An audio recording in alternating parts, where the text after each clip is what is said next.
Hello বন্ধুরা, আমার চ্যানেলে বিউটিস কিচেনে আপনাদের স্বাগত। আজকে আমি আপনাদের দেখাবো নিরামিষ সোয়াবিন। এবার আমি তেল দিচ্ছি। তেল দিয়ে আমি আলুটাকে ভাজা করব। আলু দেব।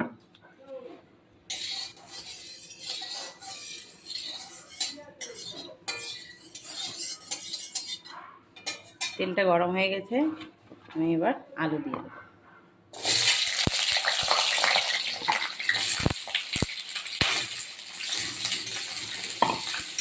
আলুটা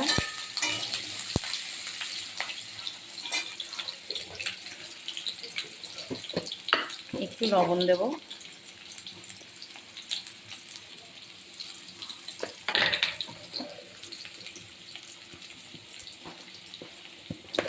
একটু হলুদ দেব, যাতে আলুতে কালারটা সুন্দর হবে, ভাজার পরে দেখতে ভালো লাগবে। এবার আমি একটু অল্প আঁচে আলুটাকে ভাজা হোক। আলুটা দেখুন কি সুন্দর লাল লাল হয়ে গেছে, আলু ভাজা হয়ে গেছে। এবার আমি আলুটাকে নামিয়ে দেব। এবার আলুটাকে আমি একটা বাটিতে তুলে নিচ্ছি। আমি এবার ওই তেলেই দেখেন সয়াবিন ভিজে রেখেছিলাম, সয়াবিনটাকে গরম জলে একটু ভিজে রেখেছিলাম। এবার চিপতে আমি ওই তেলে সয়াবিনটাকে দিয়ে দিচ্ছি। সয়াবিনটা কি সুন্দর নরম হয়ে গেছে তুল তুলে। যত সয়াবিন নরম হবে তত খেতেও ভালো লাগে। সয়াবিন তরকারি করার পরে ওর ভিতরে সব মশলা ঢুকে যাবে। সয়াবিনের ভিতরে, সয়াবিনের ভিতরে যদি নুন মশলা না ঢোকে ভালো লাগবে না খেতে। এই যে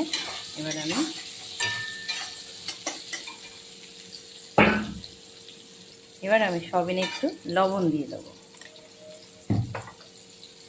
একটু হলুদ দিয়ে দেবো, নাড়াচাড়া দিচ্ছি। সব সয়াবিনে লবণ হলুদটা সুন্দর করে লেগে গেছে দেখেন।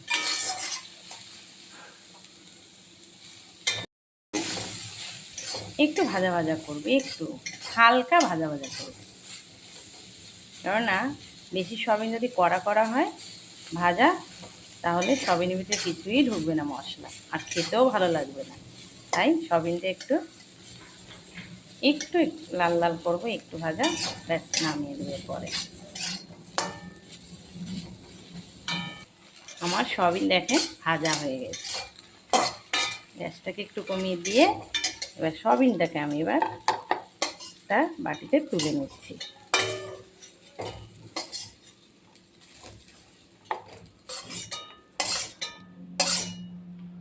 তুলে নিয়ে এবার আমি তেল দেবো কড়াতে।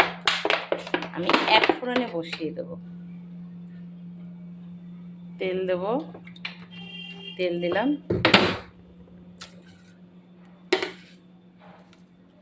তেলটা গরম হলো, আমি এবার দেব শুকনো লঙ্কা একটা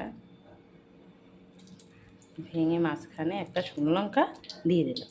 এবার দেব আমি তেজপাতা দেব। এবার আমি জিরে ফোড়নে, সাদা জিরে। এবার নাড়াচাড়া দেব।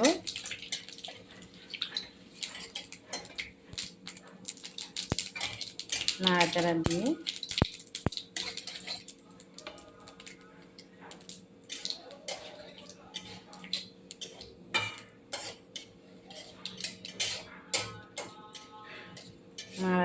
দিয়ে এবার আমি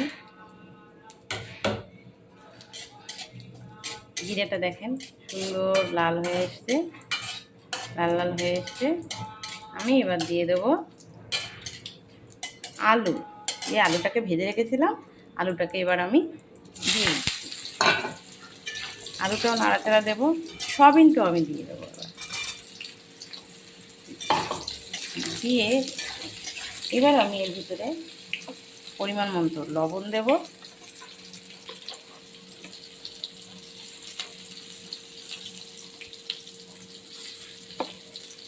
পরিমাণ মতো হলুদ দেবো,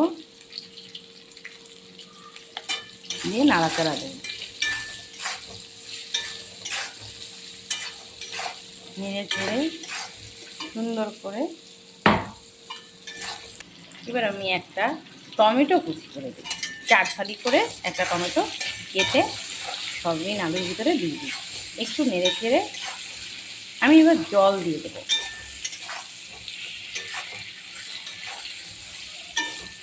আমি এবার আদাটা দিয়ে দিচ্ছি।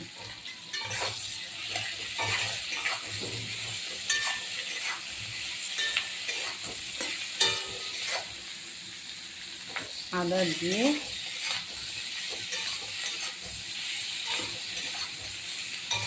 একটু নেড়ে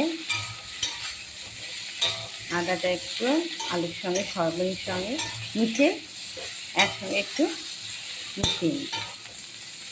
সুন্দর মেখে গেছে। এবার আমি পরিমাণ মতো জল দিয়ে দিই।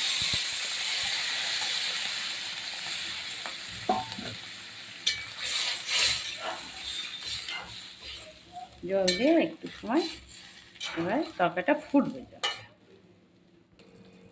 এবার আমি লঙ্কা, আমি যে বেটে রেখেছিলাম লঙ্কা আর জিরে বাটা, নিরামিষ যেহেতু লঙ্কা জিরে আদা দিয়ে হবে।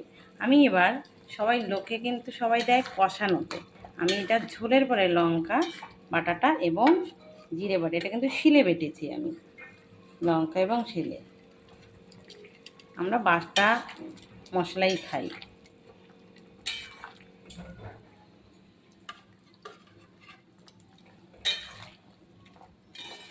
ঝোলের উপরে যদি মশলা দেওয়া হয় সেই তরকারি কিন্তু আলাদা রকম একটা টেস্ট আসে। তরকারিটা হয়ে গেছে। এবার আমি একটু ভাজা জিরে দিয়েছি উপরে, ভাজা দিয়ে একটু সেন্টটা আসে। দিয়েছি একটু গোলমরিচ গরম মশলা বাটা। এবার আমি এটাকে নেড়ে চেড়ে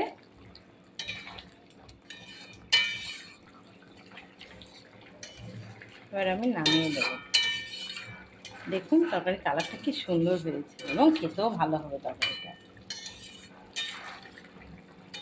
হয়ে গেছে, আমি নামিয়ে দিচ্ছি।